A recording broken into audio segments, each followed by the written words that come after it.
Comment faire de la recherche avec ChatGPT? Dans cette vidéo, je vais vous présenter 5 techniques qui vont vous faire gagner un temps fou pour trouver les bonnes sources, les meilleures informations, évaluer leur fiabilité, les résumer et surtout bien les exploiter pour atteindre vos objectifs. À la fin de cette vidéo, je l'espère en tout cas, vous deviendrez un expert de la recherche et je vous propose de ne pas perdre plus de temps et d'entrer dans le vif du sujet. Vous le savez, si vous suivez la chaîne, vous avez l'habitude.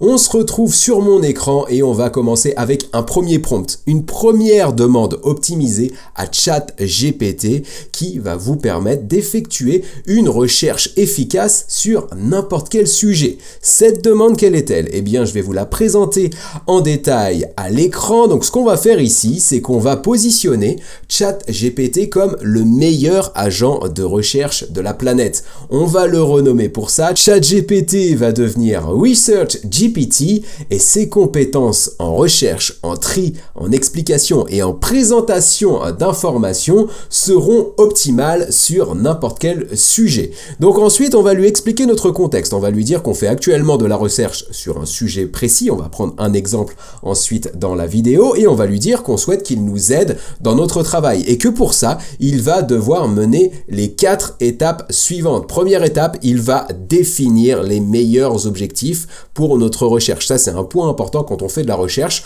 On a besoin d'avoir des objectifs SMART. On va détailler peut-être un petit peu plus tard ce que c'est le SMART pour un objectif et c'est essentiel. En fait, c'est ce qui va vraiment guider notre méthodologie et les sources que nous allons rechercher. Donc, une fois qu'on aura défini les bons objectifs avec l'étape numéro 1, on va passer à l'étape numéro 2. En fonction de ces objectifs, on va demander à ResearchGPT de nous faire une liste à puces des informations clés du coup à recueillir pour atteindre ces objectifs. En étape numéro 3, on va lui dire de nous partager des sources qui vont dans ce sens. Donc ça peut être des contenus, des articles, des études, tout ce qu'il jugera pertinent pour atteindre nos objectifs. Et enfin, étape numéro 4, on va lui demander, et c'est un point assez intéressant qui devrait vous surprendre, on va lui demander d'attribuer une note sur 5 étoiles pour évaluer la pertinence de chacun des contenus qu'il va nous partager. Et pour ça, on va lui dire de se baser sur différents critères, l'autorité du ou des auteurs concernés, les preuves apportées dans le document, le nombre de citations,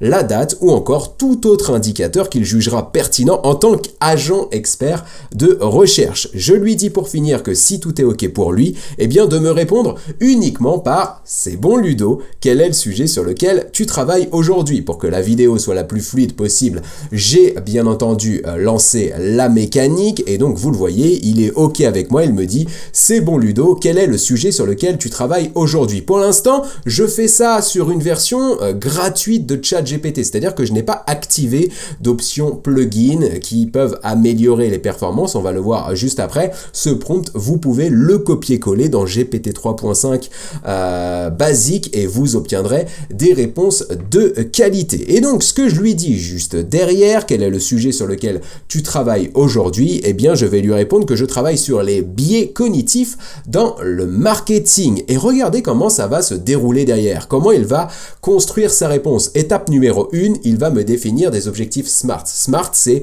spécifique, mesurable, atteignable. R, c'est pour relevant en anglais, ce qui veut dire en français pertinent.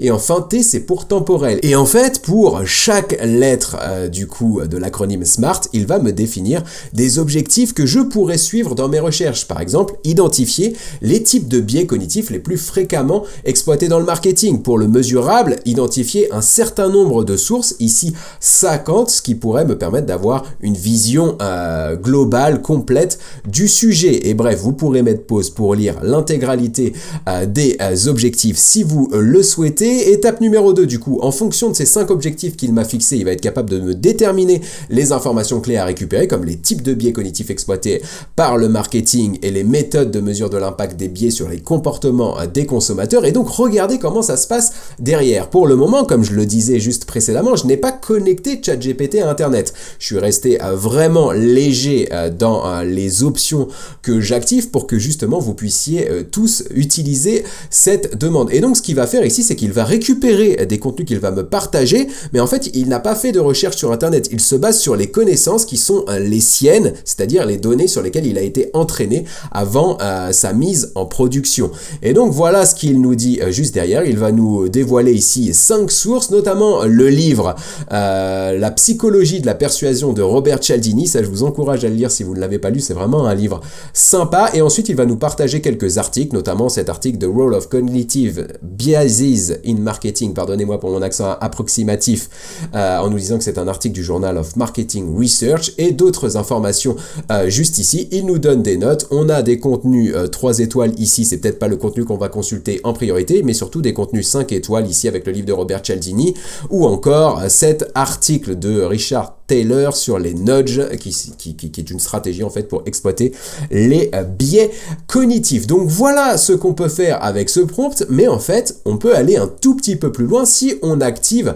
l'option plugin. Avec les plugins, vous allez avoir la possibilité de connecter ChatGPT à Internet. Et donc pour refaire notre demande et voir un petit peu la différence de résultats qu'on peut obtenir, je vais activer des plugins intéressants dans le cadre de la recherche. Ça va me permettre de vous les présenter pour que vous puissiez aussi vous les tester de votre côté. Un plugin qui est intéressant, c'est le plugin Consensus Search, qui va finalement scruter toutes les bases d'études scientifiques pour nous proposer des sources qui ne sont finalement que basées, validées par la science, ou validées en tout cas de manière officielle. Donc ça, c'est un plugin qui va être intéressant. L'autre plugin qui peut être intéressant, c'est le plugin Metaphor Search, qui va réaliser des recherches sur Internet, mais en se basant justement sur des critères comme ceux que j'ai pu décrire dans mon prompt, c'est-à-dire le nombre de citations ou encore les preuves qui sont apportées dans le contenu. Donc en fait, il va mettre l'accent, il va essayer en tout cas de mettre l'accent sur les contenus les plus pertinents. Et enfin, je vais activer le plugin ici WebPilot, qui va me permettre justement de consulter des pages sur Internet. Donc là, vous le voyez, le prompt, la demande que je fais à ChatGPT, c'est exactement la même, sauf que je vais activer les plugins juste ici. Et donc, pareil que tout à l'heure, j'ai déjà fait la demande pour que la vidéo soit rapide. Donc je lui dis exactement la même chose quand il me demande sur quel sujet je travaille aujourd'hui. Eh bien, je vais lui dire que je travaille sur les biais cognitifs dans le marketing. Il me refixe à nouveau 5 objectifs dans l'étape numéro 1. Il me fait la liste des informations clés à récupérer dans l'étape numéro 2. Et en fait, regardez ce qu'il fait derrière. C'est qu'il va faire des recherches sur Internet. Il n'a pas jugé judicieux pour le moment d'activer le plugin Consensus Search, puisqu'on est sur les biais cognitifs et le marketing. Les études scientifiques ne sont peut-être pas les sujets prioritaires pour l'instant dans la recherche. Donc il va plutôt activer le plugin Metaphor Search, et regardez du coup les résultats qu'il me sort sont des résultats totalement différents que ceux que nous avons pu avoir tout à l'heure sans avoir connecté ChatGPT à Internet. Et même la présentation aussi des étoiles est un peu plus visuelle. Donc là en fait on va se retrouver surtout avec des articles sur des médias spécialisés comme Martech par exemple ici, ou alors sur des sujets un tout petit peu plus pointus comme le sujet du neuromarketing là et là. Et donc on se retrouve voilà avec des contenus qui sont peut-être un peu plus récents. On a un contenu ici de août 2022, et ce qui va être intéressant, on n'a pas détaillé ça sur la demande précédente, mais c'est quand même là où c'est top de pouvoir demander une évaluation des sources, c'est qu'il va nous expliquer pourquoi cette source est notée 3, 4 ou 5 étoiles sur 5. Et par exemple pour celui-ci, 4 étoiles sur 5, il va nous dire que c'est un article très récent, un auteur avec un doctorat, donc il a de l'autorité, focalisé sur le design d'expérience. Donc ça c'est un sujet intéressant en ce qui nous concerne, et je vais essayer d'en prendre un peut-être moins bien. Sous là 3 étoiles sur 5, il va nous dire article récent, mais on a moins d'informations sur l'auteur, donc ça serait intéressant de recouper d'autres informations pour valider que ce qui est dit dans cet article est vrai. Donc voilà ce que ça donne. Derrière il nous dit, étape numéro 4, c'est ce qu'on lui a demandé à la fin, eh bien qu'on pourrait poursuivre les recherches en commençant par les articles notés 5 étoiles avant, pourquoi pas, de creuser les articles suivants. Mais en fait, je vous ai pas tout dit, et c'est là que je vais vous présenter la troisième technique de la vidéo. La première, c'était le prompt basique, le deuxième, c'était en le connectant au plugin, et donc la troisième technique que je souhaitais vous présenter dans cette vidéo, elle est vraiment essentielle.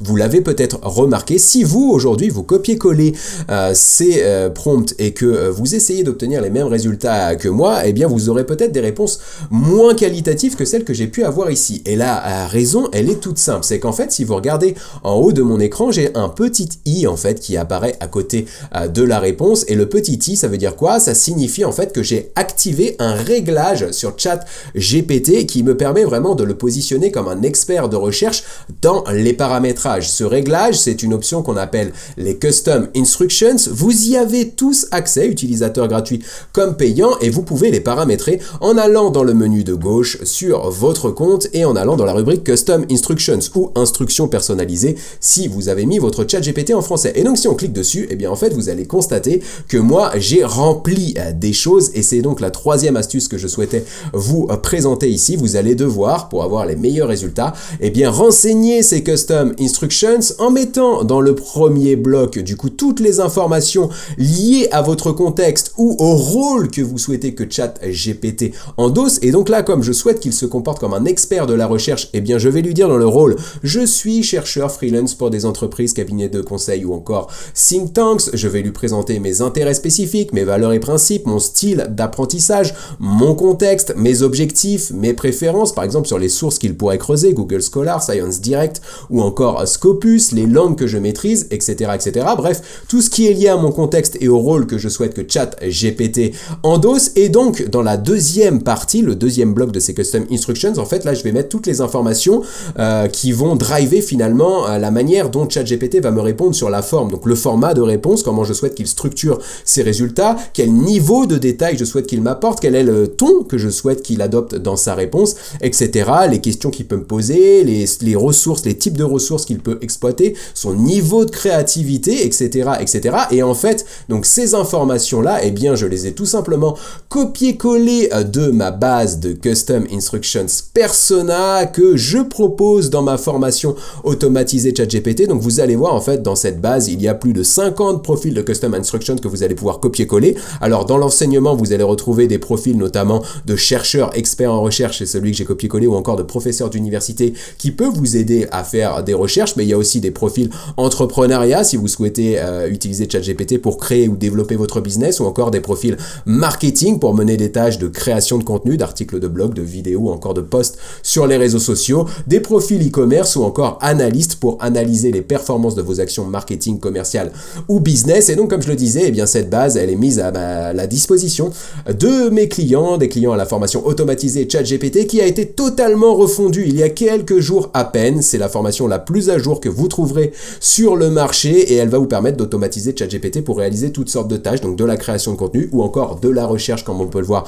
dans la vidéo. Et cette formation, du coup, comme je l'ai refondue totalement, j'ai décidé de relancer la promo que j'avais fait au moment du lancement de 99 € au lieu de 399 €. Donc si ça vous intéresse, vous retrouverez le lien en description. Donc il y a 14 tutos vidéo qui vont vous permettre d'automatiser ChatGPT, un livret de procédures pour faire ça simplement, une brasse de prompt premium que vous allez pouvoir copier-coller et surtout les dernières fonctionnalités de ChatGPT bien expliquées et qui vous montrent aussi comment vous pouvez les intégrer dans votre quotidien. Bien entendu, si vous êtes client à la formation automatisée ChatGPT, vous bénéficiez, comme c'est écrit ici, des mises à jour à vie, donc des futures mises à jour qui arriveront dans la formation. Vous n'aurez pas besoin de débourser 1 € supplémentaire pour y accéder. Et vous aurez donc accès à cette base de Custom Instructions et vous pourrez les copier-coller directement ici. Mais si vous ne souhaitez pas acquérir la formation, j'ai fait un tuto sur comment bien rédiger vos Custom Instructions. C'est gratuit, ça s'affiche à l'écran et ce sera en lien dans la description. Donc une fois en fait que vous allez remplir ça, vous aurez vraiment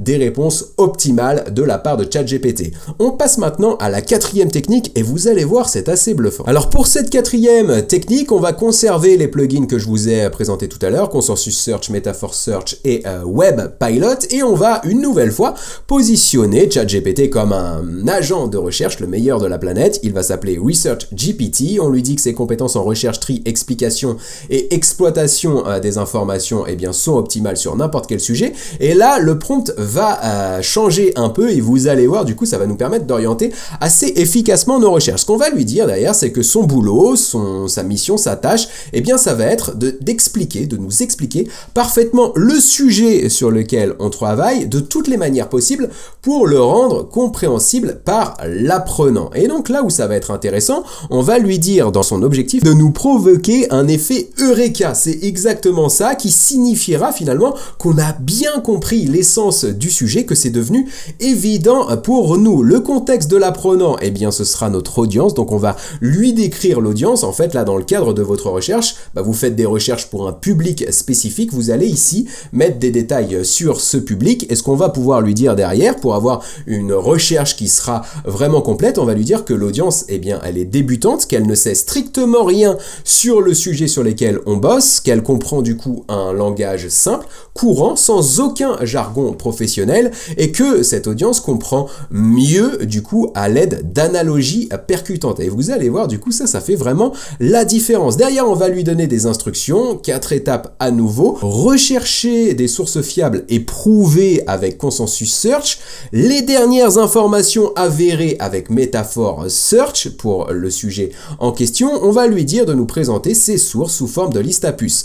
Dans une deuxième partie de la réponse, on va lui demander de résumer chacun des contenus qu'il nous aura proposés en nous présentant les points clés à retenir de ces contenus. Dans une partie 3, on va lui demander de nous rédiger une synthèse globale de la recherche, donc en fait là vraiment de regrouper toutes les informations qu'il a récupérées pour nous en faire un résumé global et d'utiliser du coup une analogie simple pour nous faire comprendre, pour faire comprendre le sujet à un enfant de 10 ans. Donc là en fait on aura une explication très simple du sujet. Ça peut être très important si vous travaillez sur un sujet complexe pour bien l'orienter et bien le faire comprendre à votre cible. Et enfin l'étape numéro 4, on va lui dire en conclusion de ta réponse, fais-moi une suggestion pertinente pour poursuivre les recherches sur le sujet et mène l'action une fois que je t'aurai donné ma confirmation pour le faire. Ça, vous allez voir, c'est important en fait, c'est qu'on va lancer une recherche, ChatGPT ou plutôt ResearchGPT va nous répondre avec des sources que j'ai fait ici pour le bien de la vidéo.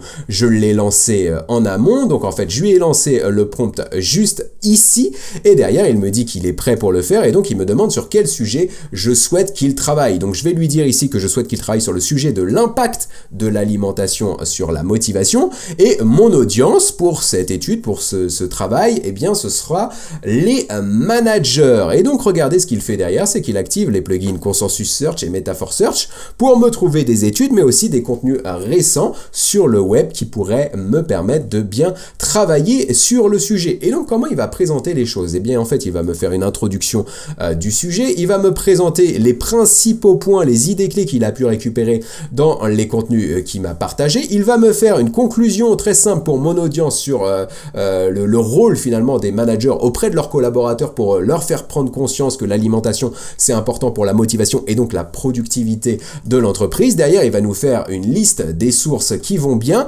je vais lui dire continue juste ici pour qu'il continue les tâches que je lui ai demandées, il va me faire ici l'analogie simple pour un enfant de 10 ans, donc là il nous dit voilà je trouve ça intéressant, en même temps je découvre ça en même temps que vous, imagine que ton cerveau est comme une voiture de course, pour que la voiture roule vite, eh bien tu as besoin du bon carburant, si tu mets du mauvais carburant, de la mauvaise nourriture, la voiture ira lentement et pourrait même s'arrêter. Voilà, l'analogie elle est claire, on peut expliquer l'importance de l'alimentation à n'importe qui avec elle. Derrière il nous donne, et c'est ça qui est plutôt bluffant, c'est qu'il va nous donner des suggestions pour poursuivre les recherches. Donc en fait là il va nous dire on a fait une première partie du boulot, mais étant donné l'importance de ce sujet, il pourrait être intéressant de poursuivre les recherches en consultant des études de cas sur des entreprises qui ont mis en œuvre des programmes de bien-être axés sur la nutrition. Donc là il se base vraiment sur mon audience de managers et donc de professionnels d'entreprise pour orienter mes recherches. Et donc derrière moi j'ai juste à lui dire bon bah ok fais ça, oui fais-le, et en fait là il va relancer la mécanique, faire des recherches,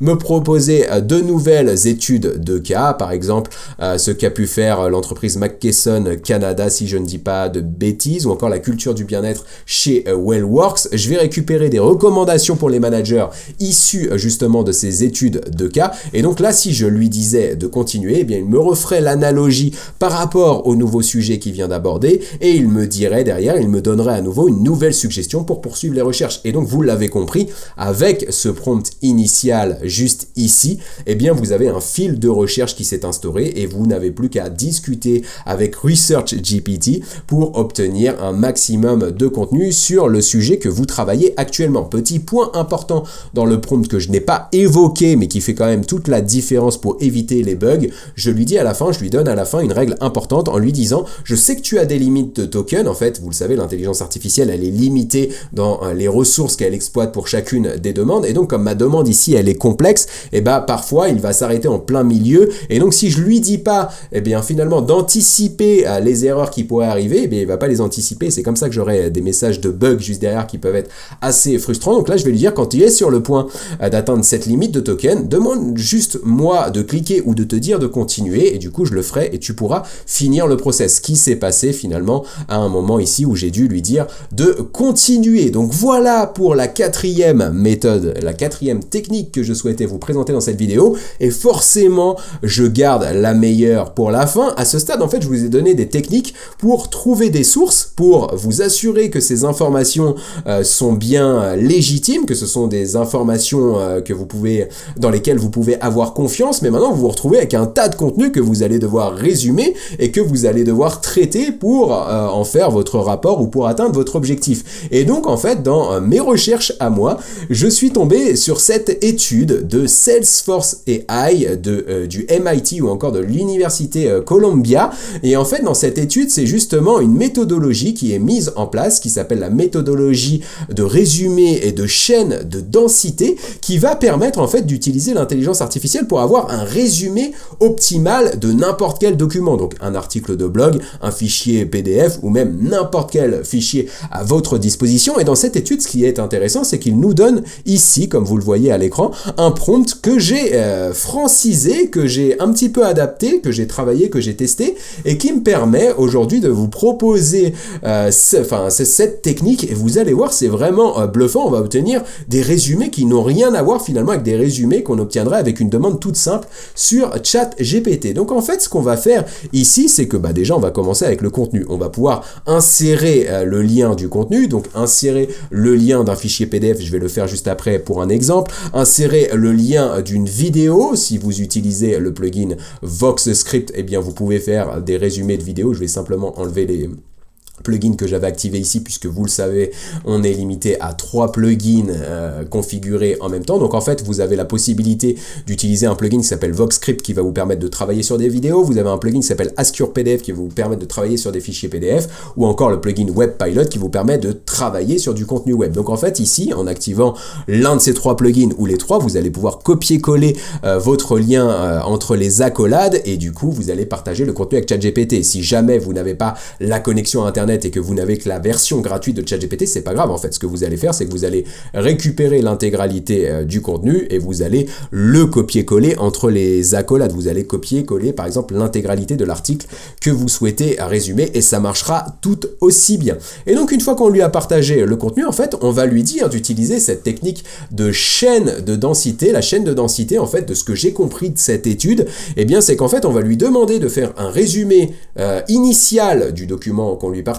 et qu'à partir de ce résumé, en fait, on va lui demander de faire des itérations, c'est-à-dire qu'on va lui demander de rechercher dans le document 3 idées clés qui ne sont pas encore prises en compte dans ce résumé, et d'ajouter ces idées clés en remplacement de mots qui sont un peu parasites, qui ne servent à rien dans le résumé. Et donc, en fait, on va garder un résumé de taille raisonnable, mais on va optimiser finalement l'espace dans ce résumé. C'est vraiment ça le fonctionnement de cette étude. Et donc, on va lui dire pour ça, tu vas générer des résumés de plus en plus concis et riches en entité du contenu que je t'ai partagé ci-dessus, et pour ça tu vas répéter 5 fois ce que je vous disais précédemment, le principe d'itération, les 2 étapes suivantes. Ce qu'on va lui dire, c'est qu'une fois que tu m'as fait un résumé, tu vas identifier 1 à 3 entités informatives, donc c'est des informations importantes que nous n'avons pas identifiées jusqu'à présent dans l'article ou dans le contenu qu'on te partage, et du coup, une fois que tu auras fait ça, que tu auras identifié ces 3 entités informatives, pardonnez-moi, et bien on va lui dire de nous rédiger un nouveau résumé plus dense, de longueur identique. Donc en fait, on va juste lui demander de faire le tri dans les mots qu'il a utilisés dans son premier résumé ou dans son résumé précédent, et de remplacer les mots qui servent à rien par des idées clés. Et en fait, en faisant ça, on va se retrouver avec 5 résumés, et forcément, le 5e résumé sera optimal. Donc on lui donne ici quelques informations sur ce qu'est une information manquante importante. Donc on va lui dire que c'est une information pertinente, donc qui est en lien avec le sujet principal sur lequel on travaille, que c'est une information spécifique, donc qui est descriptive descriptive mais concise, donc 5 mots maximum. On va lui dire que c'est une information nouvelle qui n'était pas présente dans le précédent résumé, qui est fidèle, qui est bien présente dans le contenu partagé et enfin qui est située n'importe où dans ce contenu, la position de l'information n'ayant pas d'impact sur sa pertinence. Les directives derrière qu'on lui donne, c'est la taille du résumé, 80 mots maximum. On va lui dire de mettre l'accent sur chaque mot pour que chaque mot compte et enfin on va lui dire d'optimiser chaque résumé qu'il fera avec de la fusion, de la compression ou encore de la suppression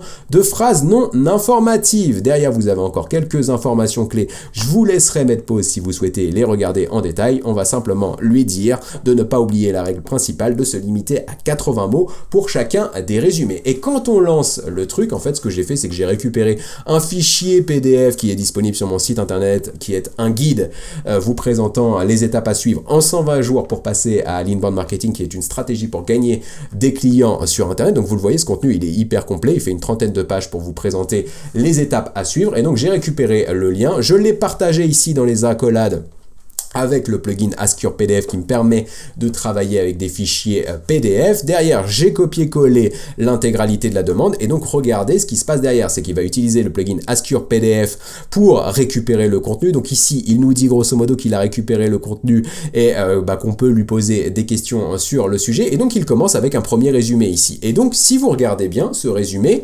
il est bien, mais il ne donne pas d'informations clés. En fait, il va juste dire, le livre blanc, il s'appelle comme ça, il récupère le titre, 120 jours pour passer à l'inbound marketing. Il va dire que c'est un guide complet qui est écrit par Ludovic Salen, donc moi, fondateur de l'agence SLN Web, et il dit que le document vise à aider les entreprises à comprendre et adopter efficacement l'inbound marketing. En fait, c'est un résumé fidèle du document, mais ça, dans le cadre d'une recherche, d'un travail de recherche, ça vous ne donne pas les informations clés qui sont diffusées dans ce document. Et donc, ce qui va se passer, c'est qu'en fait, il va itérer. Il va partir de ce résumé banal du document pour identifier derrière des entités, des informations clés du document qui ne sont pas présentes dans le résumé. Par exemple ici, l'importance d'aligner marketing-vente ou encore l'importance de comprendre les attentes de l'acheteur moderne. Et du coup, il va intégrer ces informations dans un nouveau résumé. Et il va faire ça à 5 reprises, donc identifier d'autres informations clés comme vous pouvez le voir à l'écran. Et donc à la fin, on se retrouve avec un 5e résumé qui n'a plus rien à voir avec le premier, mais vous allez voir la différence, elle est juste flagrante. Vous pourrez mettre pause pour voir la différence de résumé ou au mieux tester vous-même le prompt et me dire ce que vous en pensez en commentaire.